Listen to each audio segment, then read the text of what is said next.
Hey, hey everybody, welcome to this episode where we're going to be diving into how exactly the CCP tries to infiltrate Southeast Asia and what its sort of game plan is through the recent news that a person named Chen Zhi, the chairman of the Prince Holding Group, was sanctioned for pig butchering scams and all things. So I wanted to lay this out. Now take a look at this. This is the relationship map that I drew up, which is going to tell us who is related to who and what is related to what. So the center person here obviously is Chen Zhi. He is the chairman of this whole thing, right? He's the chairman of Prince Group, and during this time as the chairman of, essentially what he's done is he's basically made a lot of front business. So if you go to any reporting or news about this, you see that Prince Holding Group amongst global corporates recognized for CSR excellence, blah blah blah. So this is about, I think, something to do with ESG awards. Even if you go onto the website, it shows that this guy is if you read what's written here, a respected entrepreneur and renowned philanthropist. And this is allegedly within the Cambodian business community. So this Chinese guy, he's born in China. He is from Fujian, and this comes as very important later. But he's from Fujian. He goes to Cambodia. He becomes like I don't know what the title of his thing is, but he's like oh, this is it. Nik Okna. I believe is some kind of like a lord type of thing, but for the Cambodian titles. So there's that. And in 2022, actually, so this is an article, which if you go onto the actual search, you cannot find it, it's been deleted. But this article, this was 2022, and the Prince Group, that is, received some excellence for, let's see, their Business Social Responsibility Award. So again, one of those ESG thing in China. So like this group on the surface is being packaged as a very neat, charitable organization. They also run other things. Like if you read here, he runs, I believe, something called a trust. Oh yeah, so he runs something called Prince Trust as well down here. So there's Prince Trust. And then if you have been following what's going on with this K-pop star named Sungri, so that's Sungri at one of the event. This is Prince Brewing. This is another one of those front business. And let's see here. Yeah, this is the video of him like talking about it. Say to my friend, fuck you all.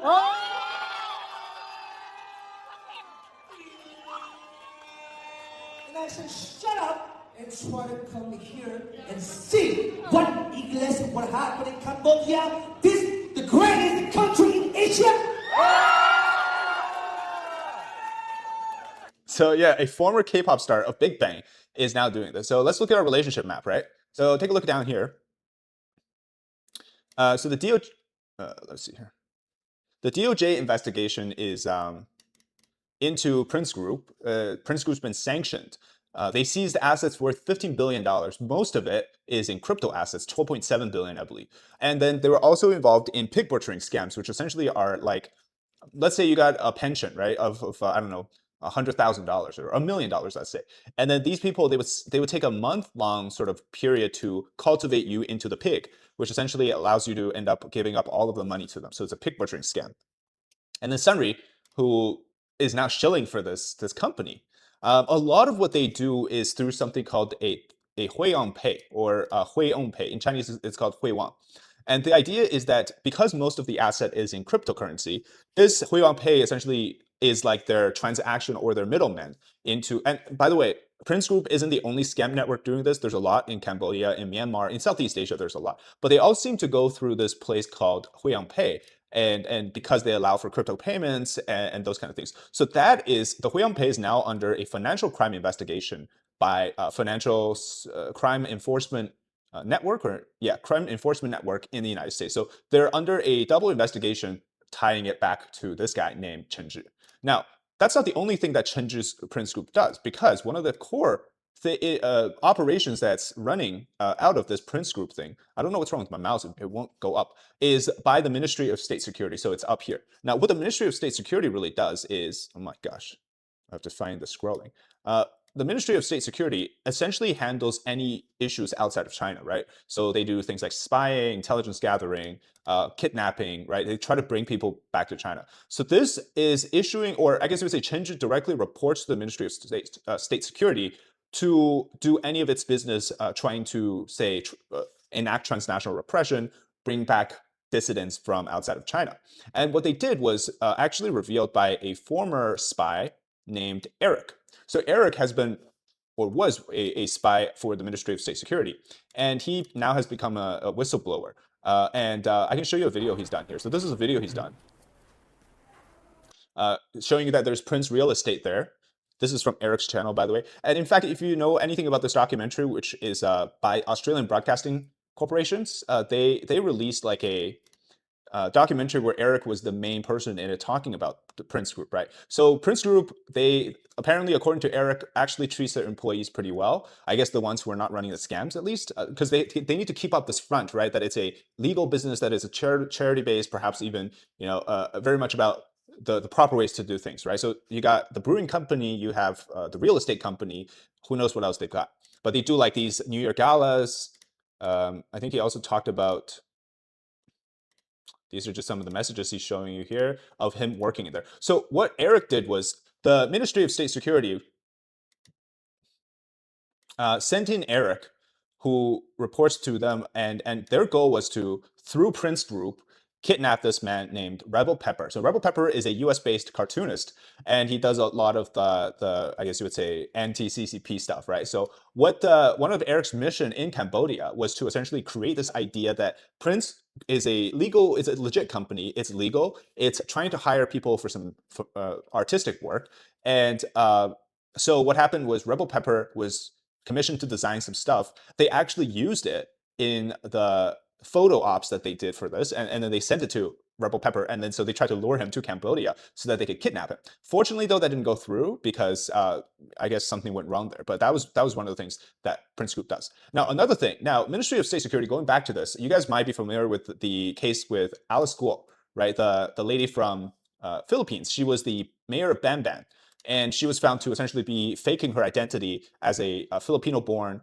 citizen, and because if you're not born in the Philippines, you cannot run for office. So this is Alice Guo. Now, Ministry of State Security also had another agent, which I'll come back to talk about Alice Guo, named She Zhijiang, this guy here. So She Zhijiang is the financier of a compound in Myanmar called KK Scam Compound, and he actually got started running lottery frauds in the Philippines, and that got noticed by the Ministry of State Security. So they cleaned his like criminal records slate back in China clean, and they helped him to go to Cambodia and obtain a citizenship.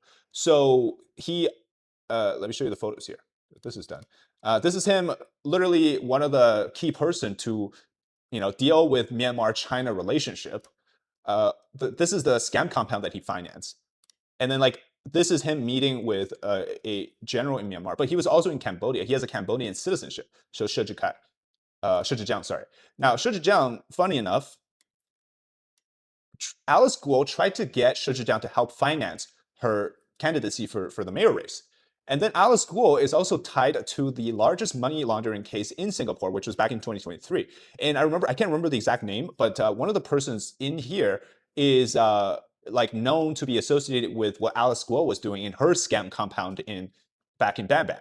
So you can kind of piece together things, right? You got the overseer of this, which is the oversight, not the overseer, the oversight of this is the Ministry of State Security. They have agents sort of all over the place in different countries, each doing their own criminal, illegal stuff, right? And then Shi Zhijiang's KK scam compound was also involved in this case. I also reported on this of Wang Xing, who is a Chinese celebrity, but a TV star. He tried to get a job offer that was in Thailand for a movie or for a TV show. I can't remember, but he went there and then he got kidnapped in Thailand to Myanmar, and he got his head shaved. Unfortunately, again, he got rescued because his girlfriend was there to save him. So going back to all of this, the most important thing I think out of it is actually who Chen Zhi is helping to run this whole scam business. It's actually helping the family of Xi Jinping. The reason is, as I found out here, this man is Huang Kunming. He is currently the secretary of the Guangdong province of the CCP. He is one of Xi Jinping's very close people, and she promoted him through the ranks again to become the, I believe, the minister of propaganda. And then later, he's currently the top person in Guangdong province. But his wife's sister is the mother of Chen Zhi. So Chen Zhi here, a close confidant of Xi, the wife of that person, her sister is the mother of Chen Zhi.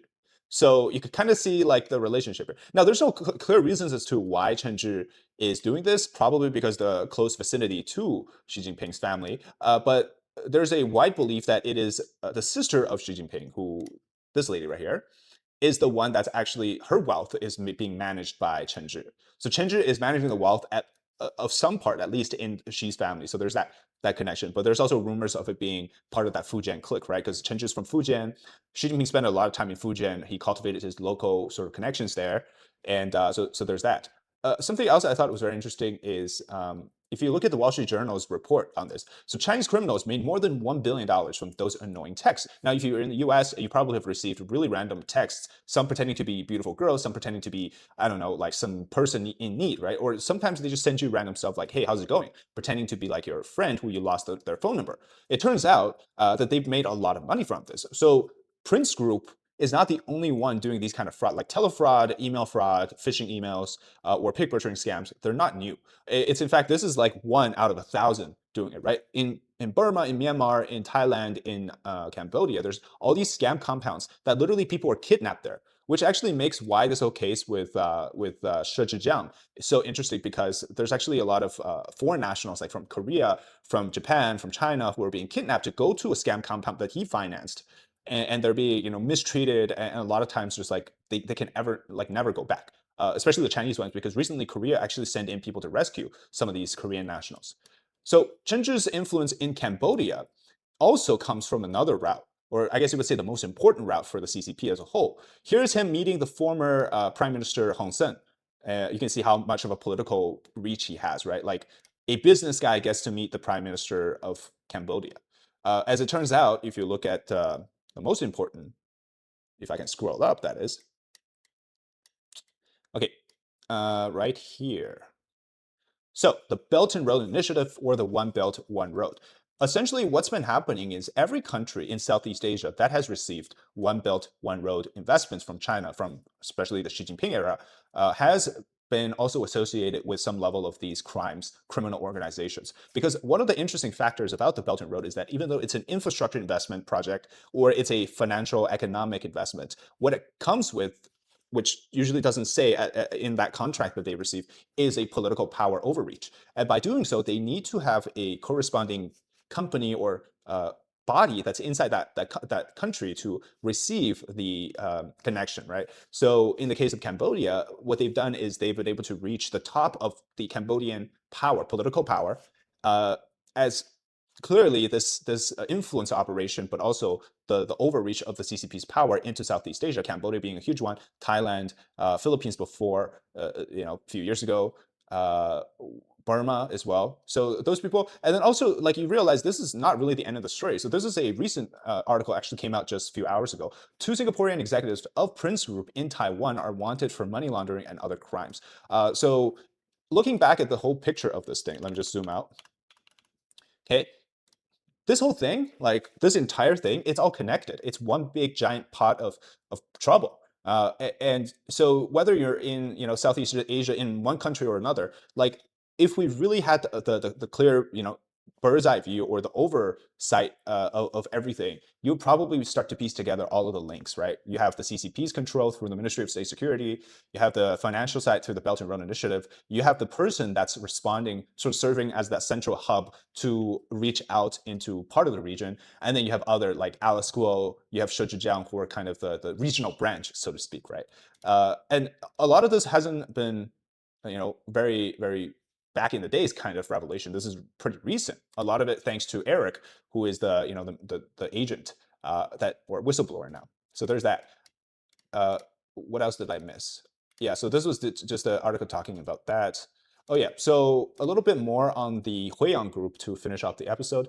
Huiyang Group is, like I mentioned, they work with a lot of different scam groups. Like one of them they work with, it's called Golden Sun Sky Casino and Hotel. So what they do is they essentially handle all of the business transactions, right? If I were to talk about a side of how money laundering works, say, give the scenario that he works for the Xi family, right? How does he get the money clean? Well, basically, the Xi family, so they would need to have, so well, it's much easier for Xi because they have a lot of investments who we don't know about. But when that money flows to countries like Cambodia, say through Prince Group or others, they need a way to launder that money. And to do so is essentially they turn that nowadays with cryptocurrency, much easier to do, through this middleman or through this transaction firm. And then in turn, that becomes some sort of a cryptocurrency exchange, which then he can use to legally obtain businesses like a brewing company or a real estate company. And guess what? That money somehow flows back to Xi Jinping's family as clean money. And that's how it works with other CCP officials as well. So in essence, this whole thing with the DOJ investigation into Prince Group, it's effectively an investigation and sanction into the family of Xi and their wealth. At the same time that we're learning, this whole trade war is still going on. Yeah, it's a lot of impact, in my opinion, because one of the most key aspect of CCP officials is their overseas wealth. There's a lot of wealth accumulated in the US, Canada, the UK, and much more. And if you touch those aspects of the CCP, yeah, that's the thing that they fear the most. So thanks so much for watching this episode. Hope I kind of explained everything clearly. Let me know your thoughts in the comment. Like and subscribe to the channel if you haven't already. All right, we'll see you next time. Bye-bye.